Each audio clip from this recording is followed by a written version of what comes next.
Shit, he better. He better take me serious, but I don't think so. I think they training. I think they're training as hard as they can.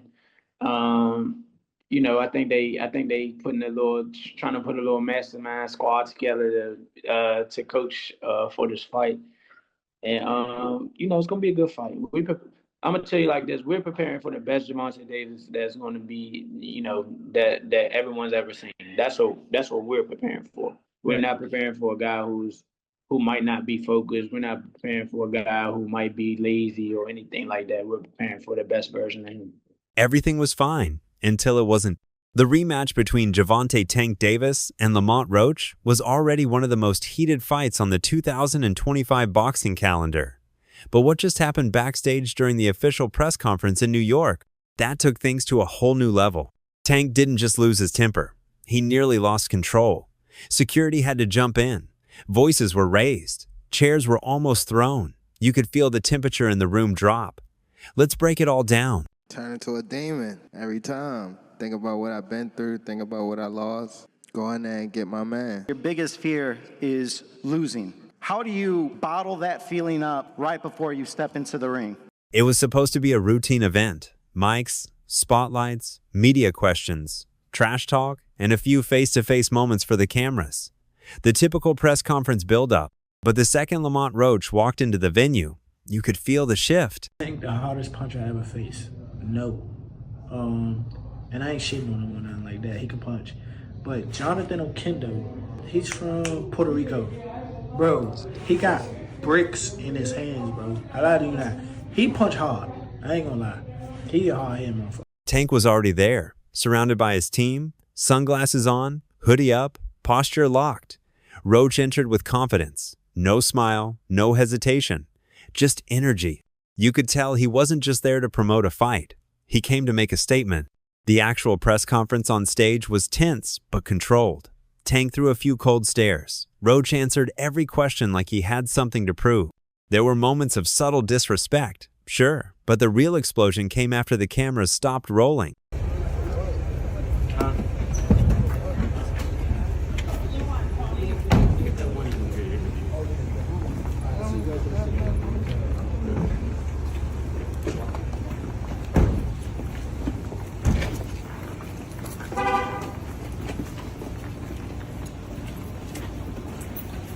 Multiple sources say things spiraled the moment Tank and Roach crossed paths behind the curtains. There were no cameras, no officials, just two fighters with months of unresolved tension and no filter.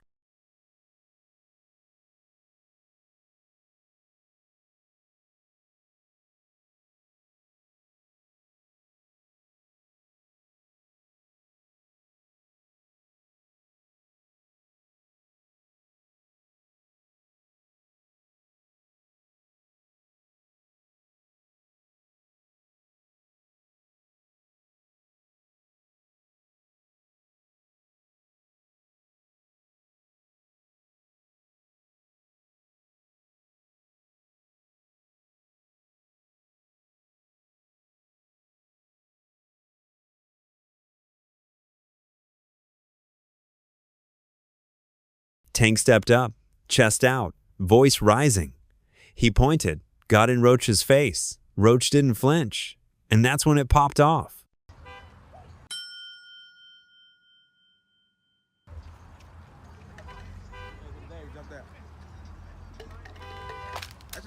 Security bolted in from both sides. Tension peaked. Shouts echoed through the hallway.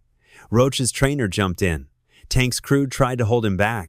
The fighters were inches from each other, barking, pacing, boiling over. It stopped, just short of physical violence. But just barely. And now, the rematch isn't just personal. It's dangerous. I already signed. My first contract is signed for a immediate rematch in the case of a draw or if I win. So I'm already contractually signed to a rematch. It's on him. I hope we can get it done because I want to show the world again that that wasn't a fluke. This isn't new behavior. Tank's always been emotional, always fought with a chip on his shoulder. But this time, it's deeper. When he fought Lamont, it was like he was there, but he wasn't like there for real. Like when you watch all his other fights, you can see like his eyes just look different When he walked into the ring with Lamont, it was just like, yeah, it's cool. Yeah, because you heard in the press conferences he was just saying he was just real irritated. He didn't really seem like He himself. just felt like I think he just trained just to get by. I think he trained to just do 12 rounds. You know what I mean? The Tink that I know, the kid that you punch him in the face, he go crazy. Yeah. You know what I mean? Or if I'm down on the scorecards, I'm gonna go out and go get it. I didn't see it that fight, and I understand it too. When us as fighters, when you get to a certain point in life, sometimes you just don't want to do it. Yeah. The first fight with Lamont Roach, yeah, the one that ended in a controversial draw, left a scar on Tank's reputation.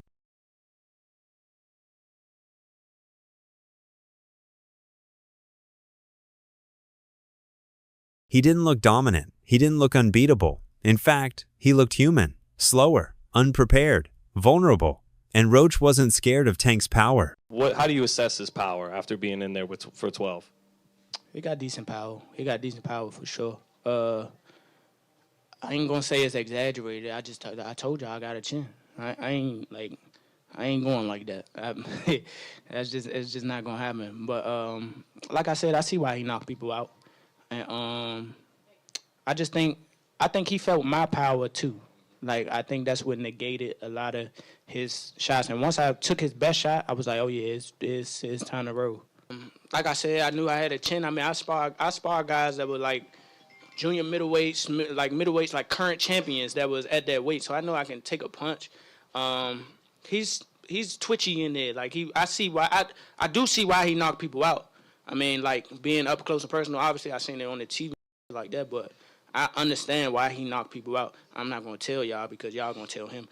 The 9th round moment, where Roach dropped Tank to a knee and the ref called it a slip instead of a knockdown, sparked outrage. If that had been ruled properly, many believe Roach would have taken the win. Tank did that, so I know the got in his eye, but they should have counted it. They would have counted it, it would have went to Lamont Roach. What I didn't like about Tank, he was gassing up Lamont Roach way too much, and he was already talking about like retiring. He seemed a little distracted, didn't he, in the fight? That wasn't the same Gervonta Davis we're really used to seeing. It just lets you know how corrupt like these governing bodies are, bro. If that dude took a knee, not only did he take a knee, he's like, hold on real quick. Let me get this out of my eye. How is that not a point? Like, you know, funny thing, bro, that's why I cut my braids off. I had braids, and I had the same thing. I went through the same when I fought Andre. That was burning my eyes, so I cut that off. Tank walked away undefeated, but barely. And Roach? He walked away as the people's champ. So when Roach started talking post-fight, calling Tank overrated, questioning his focus, hinting that Tank was ducking the rematch, Tank didn't forget. He just waited for his moment to erupt. And that moment was backstage. Let's not ignore what's really going on here. Lamont Roach has been leveling up. He's sharper, hungrier, and arguably in the best shape of his career. After that first fight, the spotlight started following him instead of Tank. Oh, nice double left hook by Roach to the body and then to the head. Right there it is. Oof. And Davis just got backed up with a counter right from Roach. That's a big moment. Load with the left.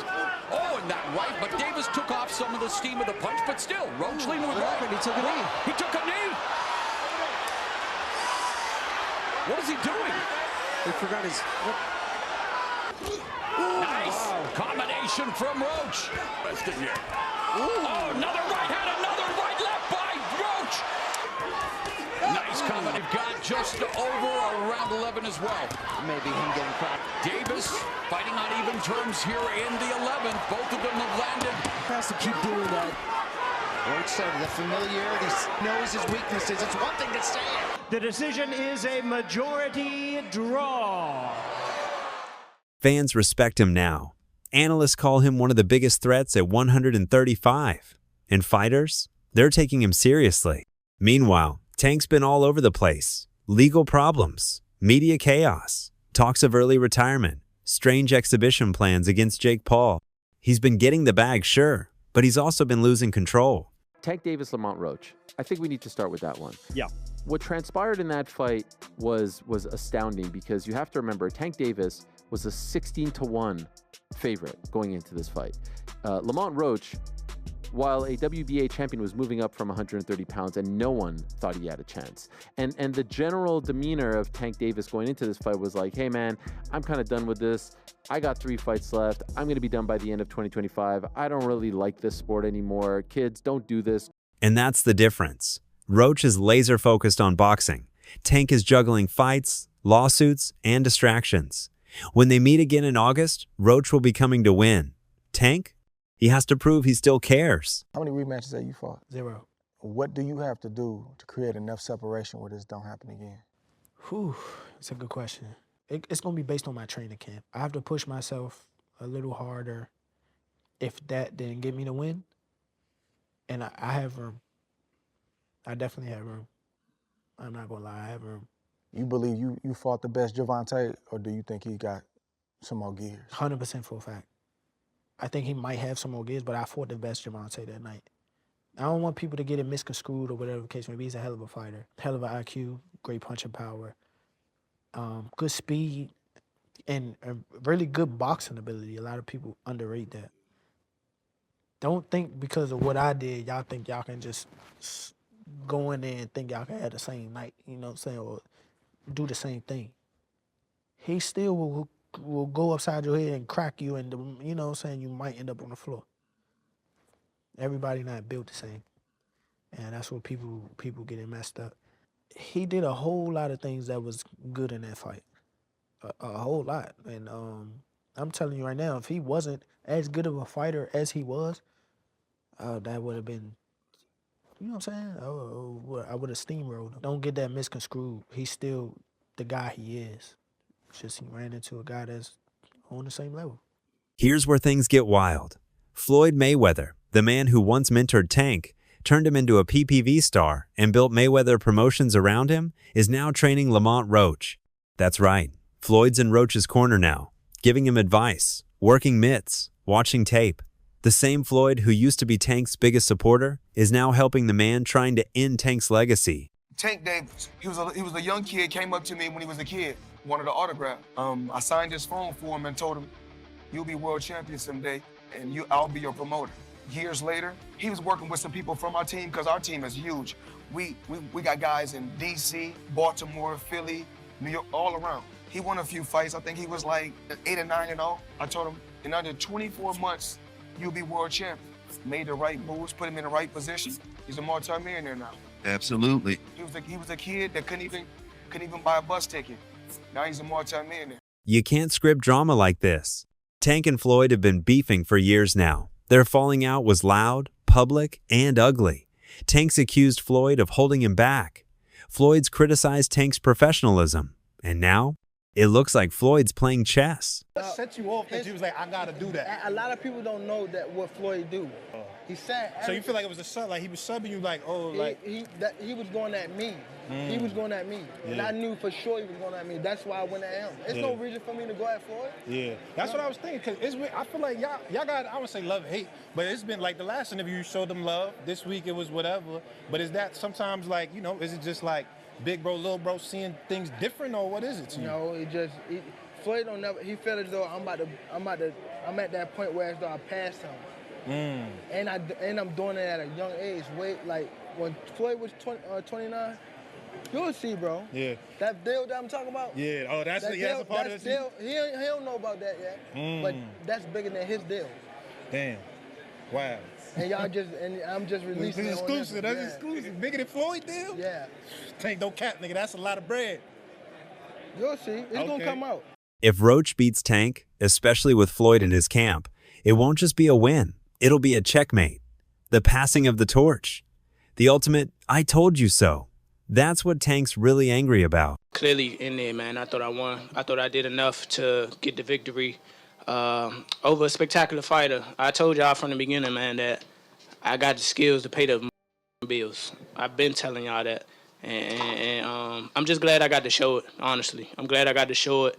I appreciate, like I said before, I appreciate True Boxing Media. Some guys that didn't count me out. So that's just how I feel, man. I think I won. And, I can't wait to do it again. I can't wait to dance again. This isn't just another title defense for Gervonta Davis. This is redemption or ruin. lose this fight, and it's not just a belt he's giving up. It's the illusion of invincibility. The whole Tank is unbeatable narrative?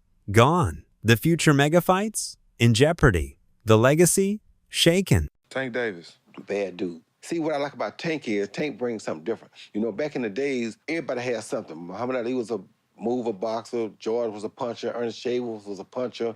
Everybody had something they brought to the table. Larry Holmes had a jab. Mike Weaver had overhand right. You know what I'm saying? Everybody has something. That division now is full, and Tank having to be the knockout guy of the division. He the one with the main knockout power. Garcia has it too, but Tank got that real knockout power that, like, if Tank hit one of them clean, usually they gonna have a problem. So it's like, I like Tank. Every now and then, I think when he knows he can beat somebody, he probably don't lock in as hard, but I think when they bring challenges, he locks in. Yeah, he fights to the level of his competition. He was doing that a lot. And he got to be careful of that. 2 fights ago, he was really doing that. You feel me? So you got to be careful of that, because if you come in and think somebody is not at your level and you underestimate them, it can get you beat. So that's the only thing I think you got to be careful of. Other than that, Tank is a really good fighter. But win, and win convincingly, and he silences the critics. He puts Roach behind him, reclaims his spot, and resets the hype. But here's the thing. Roach has no intention of losing. He knows how close the first fight was. He knows the crowd was behind him. He studied Tank's habits, footwork, and gaps. And now, he's got Floyd backing him. This isn't a rematch. It's a full-blown power shift waiting to happen. Just overall being something that he's not been in the ring with. I'm the total package, and honestly, sometimes I think he doubts himself. But I'm a competitor, and I feel like I'm the best. So I'm assured. When he talks about you not bringing your family, what goes through your mind when you hear him say that? I ain't worried about that. After the Roach chaos, even Shakur Stevenson chimed in, and not just as a spectator. Shakur straight up said Tank shouldn't even bother stepping in the ring with Roach again after what just happened. How you think the one coming up with I Tank hope he and don't Roach? fight Lamont, actually. Like, I hope he don't get in the ring with him again. Because at the end of the day, if he lose, it's just going to look bad on the fight with me. So it's going to look like somebody else already did it. I don't know. You want Tank to knock you out, yo. I ain't even gonna lie to you. I heard him say, I heard him say, like, yo, I want to fight Tank, and that's nice, but why do you want Tank to knock you out so bad? Like, Look, that sound good. That sound real good, but he's too little. Too little. I promise you he's too little. But here's the twist. Shakur's not just looking out for Tank. He's making a play of his own. Word is, Shakur's already in talks to line up a fight with Roach himself. Shakur Stevenson said that if you can't get the rematch, he has a championship fight waiting for you. What do you think about that? That's why I love him. Genuinely speaking, man, that's what I want to do. I want to fight the best fights. You know, like I said, hopefully we can get the rematch. If not, hopefully I can, but more than likely we can get in there with Shakur because, we already talked. And it's all about showing who's the best. It's all about good competition. And that's what I'm on. I'm in here trying to prove that I'm the best. It's a strategic move. If Tank skips the rematch and Shakur steps in and beats Roach, that flips the entire narrative. Suddenly, it's Shakur beat the guy who beat Tank, and just like that, Shakur snatches top dog status without ever having to face Tank directly again. It's genius. He's ducking the risk, but keeping the reward. And if that happens, the Tank versus Shakur beef might not even need a fight to settle. It could just fade out, with Shakur standing on top. How did it feel being in the middle of that and Shakur? Because you good with Shakur, you good with Tank. How did it feel being in the middle of that war? You know, Shakur and Tank knew each other since kids, but they really wasn't like friends like that. And then when we really helped Tank for the Pedraza fight, he was like, he took us like in, like, damn, like these young boys sparring me for free. You know, like, you're a champion, you signed to Floyd, like, you could be giving us a few hundreds or something. Like, we're giving you unlimited rounds. There was time he would take off the belt. Like, we giving you, like, rounds for your first championship. We're still amateurs. And he kind of was like, he appreciated that. And I never understood why he appreciated till now. Like, when I'm a pro, I'm champion, I'm like, damn, I gotta pay guys for sparring. Like, we'll box for free, yeah. So it's like, Tank wanna spar, we'll be in the gym, but we've done sparring Tank at 2, 3 in the morning, helping him get ready for Pedraza. You know what I'm saying? Like. So how did that feel, though? You in the middle of that. They beefing with each other. And... Oh, yeah. It was like, it got weird, because I always knew, like, these two dudes is gonna be, like, it. From, like, 2017, when they spar, I'm like, these two dudes is, like, I know, like, they're small, like, I know the skill set, I know the generational talent. you know, around. I'm witnessing. And we was in Houston one time. This was before Shakur even moved down to Houston. And, like, I got them to chop it up. Like, I told them, like, you know, Shakur pull up on us. We bowling, like, Tank here, like, y'all come chop it up. They chopped it up. We kicked it for, like, a few days. Everything was cool then. Shit got sour again. It's like, to me, I look at it like this, like, I don't care for y'all beef. Like, at the end of the day, we all come from nothing. We all come from making no money. We blessed to be in this position. So to me, it's like, man, y'all fight, may the best man win, and I don't care. As long as none of y'all hurt. Frank Martin, on the other hand, sees things from a different lens. He believes the only reason Tank struggled against Roach the first time was because of their shared past. Tank had beaten Roach back in their amateur days, and that win planted a false sense of confidence. He came into the first pro fight thinking history would repeat itself, that he could walk through Roach like he did years ago. But Roach wasn't that same fighter anymore. He evolved, leveled up, and pushed Tank to the edge. Now, with the rematch locked in, Frank thinks Tank finally understands what's in front of him. No more underestimating, no more playing it safe. This time, he's coming to dominate. So that's all from today's video. If you enjoyed it, remember to leave a like, subscribe, and ring that bell icon so you never miss our upcoming videos.